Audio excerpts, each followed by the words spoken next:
Hey guys, Mike from BlindsOnline.com. I'm here today because I'd like to show you how to measure for either a wood blind, a faux wood blind, or a mini blind. The first thing that we would recommend that you guys do is go to our homepage at BlindsOnline.com and download a copy of the measuring worksheet. It'll just make things a lot easier, keep things organized, so lessen the chance of making a mistake. You can print out as many of these as you need. If you're doing multiple blinds, I would probably recommend filling out one for each blind. Now, we'd also like you to get a hold of a steel measuring tape. Okay, the steel measuring tape is the best way to go. Try not to use any fabric tapes or anything like that. You're going to get the most accurate measurement with this type of tape measure. Okay, so if we're going to mount the blinds, if our plan is that we want to mount our wood, faux wood, or mini blinds inside the window frame, okay, then I'm going to ask that you take 3 measurements. We're going to take 3 width measurements. We're going to start with the very top of the window. We're going to go from inside here to inside over here. We're coming up with about 23 1/8 or so, okay. Then I'd like you to bring the tape measure down to the center, and I would like you to measure that same width. We're just checking to see if the window is square. We're coming up with about the same thing, 23 1/8, and we want to also check that bottom measurement. And here I'm coming up with 23. So, of those 3 measurements, I'd like to take the smallest of the 3, rounded to the nearest 1/8 of an inch. In this case, it's going to be 23 inches. So, if we're going to place the order as an inside mount, we're going to supply 23 inches as our width. We'll make the necessary deduction for it to fit properly, so don't worry about that. Now, as for the height, I'd like you to take 3 measurements as well. I'd like you to take the far left side. Come on, here I'm coming up with about 35 5/8. I'd like you to take that center measurement, coming up with about the same, 35 5/8. And then I'd like to go to the far right side, and I'm coming up with 35 3/4.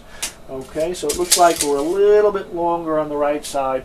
I'd like you to supply us with the longest of those 3 measurements. This way we can make sure that when the blind comes down, it rests on the sill and it's not hanging above the sill in any place. Okay, that's for an inside measurement. So, smallest of the width measurements, longest of the height measurements. Ordered as an inside mount, we'll worry about the deductions on the width. Now, if you choose to mount the blinds outside the window frame, okay, the width measurements are a little bit different. If you have molding around the window, I'm going to ask you to go from the far left edge of the window molding to the far right of the window molding. In this case, we're coming up with 27 7/8. Okay. If we're plan on mounting our brackets directly to the molding, I'd like you to deduct 3/8 of an inch from that. Okay. The reason for that is when you place your brackets on the molding, I want to make sure the blind's just a little bit smaller so that it'll fit between the brackets. If we make it the exact same size, we're going to have a tough time getting the blind into the brackets. So let's do the math. We have 27 7/8 here as a width. We're going to deduct 3/8 of an inch. That leaves us with 27 1/2. So we're going to order our blind as 27 1/2 inches wide outside mount. Okay, now the next measurement, height measurement. We want to start from where we're going to be mounting. Here, we're going to the window molding. I'd like to start here and finish where we want the blind to finish.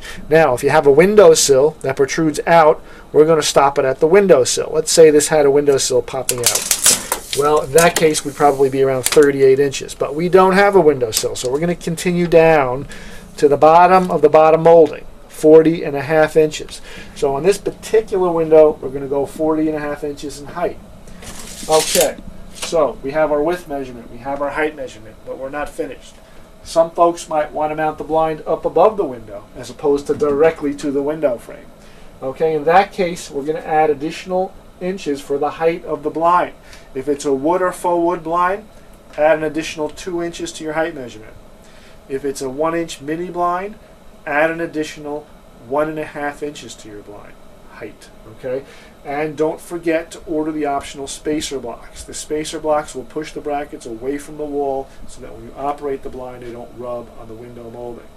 Okay, if you have any questions, please feel free to call me. The measurements are the most important part of the whole process. My name is Mike from BlindsOnline.com, and thanks for watching.